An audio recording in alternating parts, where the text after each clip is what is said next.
Kementerian PUPR terus mendorong komitmen penyedia jasa konstruksi untuk melaksanakan ketentuan mengenai keamanan, keselamatan, kesehatan, dan keberlanjutan konstruksi dalam pembangunan Ibu Kota Nusantara, IKN, di Kalimantan Timur. Penerapan Sistem Manajemen Keselamatan Konstruksi, SMKK, dilaksanakan dalam semua penyelenggaraan infrastruktur IKN. Mulai dari tahap perencanaan konstruksi, pengadaan tanah, pelaksanaan konstruksi, operasi, dan pemeliharaan atau dikenal dengan survei, investigation, design, land acquisition, action program, construction, operation, maintenance, SIDLACOM.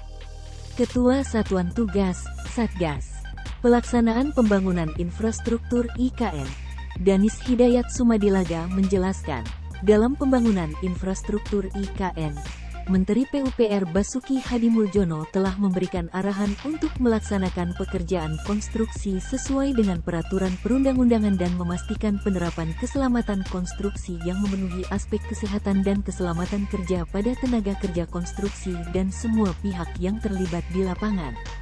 Selanjutnya, aspek keselamatan keteknikan tanpa kegagalan. Aspek pembangunan ramah lingkungan tanpa menimbulkan kerusakan lingkungan, dan aspek komunikasi yang baik pada masyarakat sekitar serta pengendalian dampak sosial. Prinsipnya penerapan SMKK ini berkaitan dengan kualitas.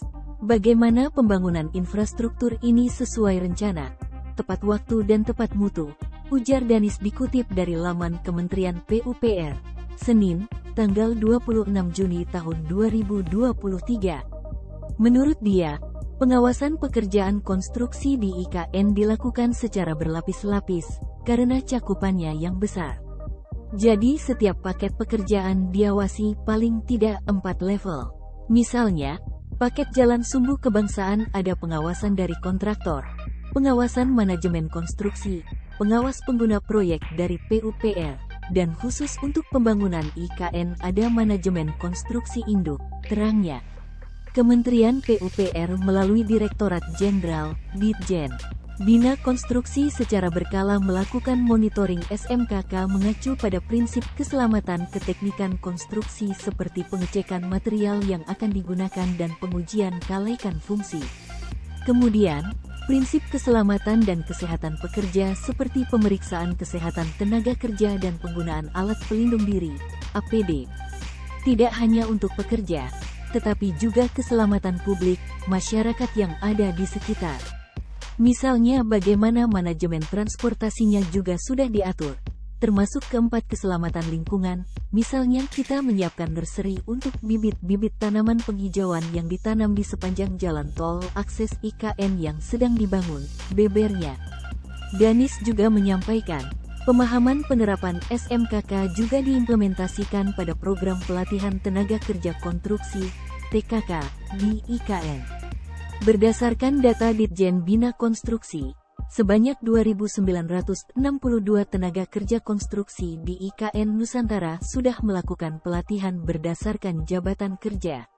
Rinciannya sebanyak 2.146 TKK pada 2022, dan 816 TKK hingga tanggal 26 Mei tahun 2023. Terkait SMKK di IKN, petugas di setiap paket disebut ahli K3 konstruksi utama atau ahli K3 konstruksi madya.